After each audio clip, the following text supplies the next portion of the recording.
यह है दोस्तों 840 वाई स्पीकर दोस्तों।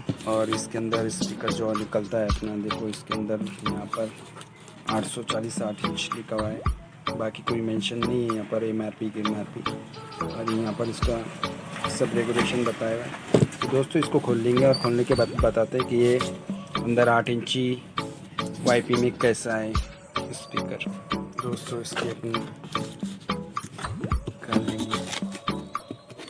ये है दोस्तों 840 स्पीकर, इस टाइप है दोस्तों।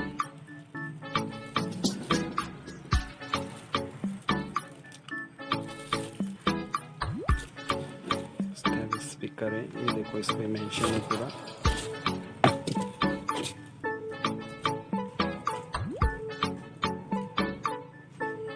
और ये इसका